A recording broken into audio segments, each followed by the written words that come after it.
Violence against women is nothing new in our society, and now with the rising popularity and accessibility of social media, we are seeing new forms of it. 1 in 3 women worldwide experience some form of violence in their lifetime. 26% of young women have been stalked online, and 25% of young women have been the target of online sexual harassment. 65% of female victims prefer not to report cyber violence for fear of social repercussions. 47% of those who responded confronted the person online, 44% blocked the person responsible, 22% reported the incident to the website or online service, and 5% reported the problem to law enforcement. A large reason for this problem would be the way these websites handle threats and harassment. In December of 2012, an Icelandic woman discovered a Facebook group called Men Are Better Than Women.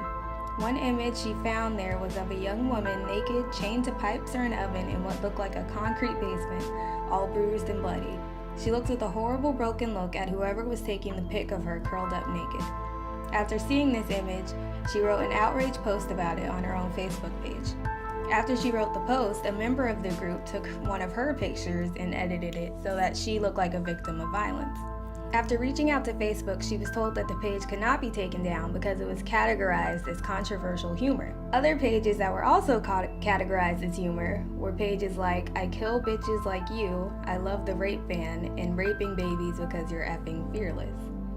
This shows that the content on these websites are not properly monitored, and therefore there's no real safeguards put up in order to prevent threats of violence and harassment on them. Oftentimes, when these issues are brought up, companies don't respond to them until it becomes a huge issue and they get bad press for it. A more publicized example of this would be the harassment of Leslie Jones through Twitter, who is a comedian and actress who starred in the new Ghostbusters movie. Twitter users began making racist remarks towards her and often compared her to a gorilla after the movie came out. Later, her personal website was hacked, and details of her personal life, personal pictures, and her driver's license were all leaked onto the website. If you look into Twitter's policies, you will see that they have a hateful conduct policy.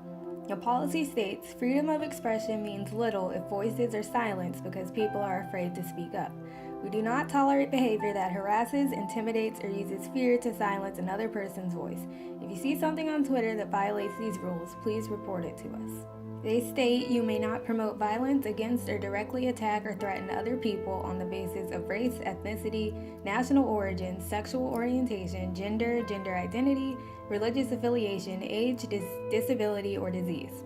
We also do not allow accounts whose primary purpose is inciting harm towards others on the basis of these categories. In regards to their enforcement of this policy, the wording is rather vague. It starts out saying that context matters.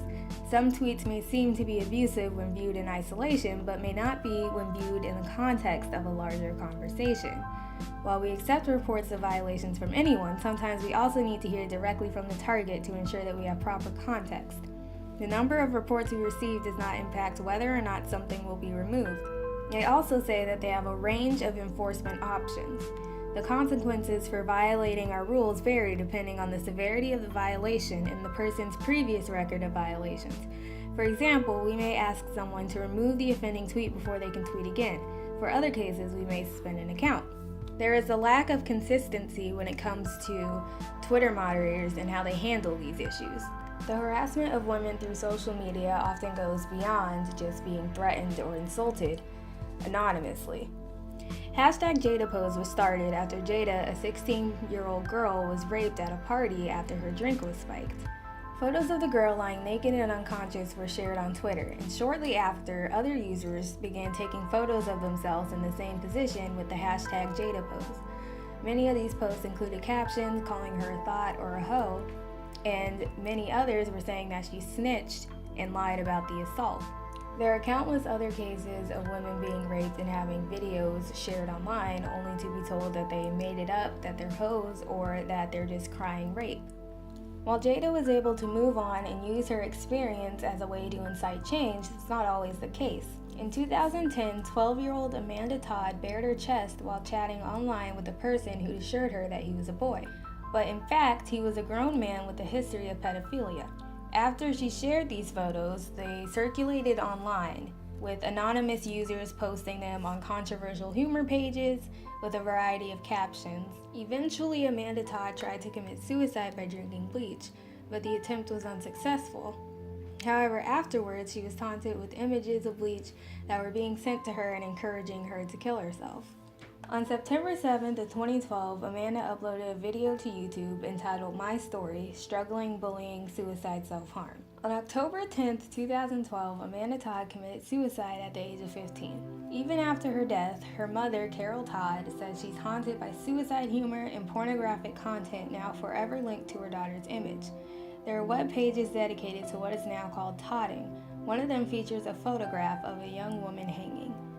Through the examples mentioned, it's clear that these social media sites need more regulations when it comes to threats of physical violence, harassment, and pages labeled as controversial humor. So how can we incite change? A current movement is the Spark Movement, which is a girl-fueled, intergenerational activist organization working to ignite and foster an anti-racist gender justice movement to end violence against women and girls and promote girls' healthy sexuality, self-empowerment, and well-being. If you visit their website, you can join the Spark Action Squad, which is an international, online, action-focused space for young feminists.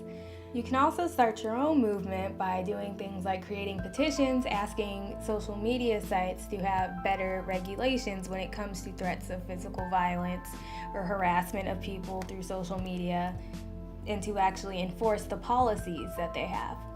Visit sparkmovement.org to learn more about the Spark Movement, and you can visit change.org to learn more about starting a petition.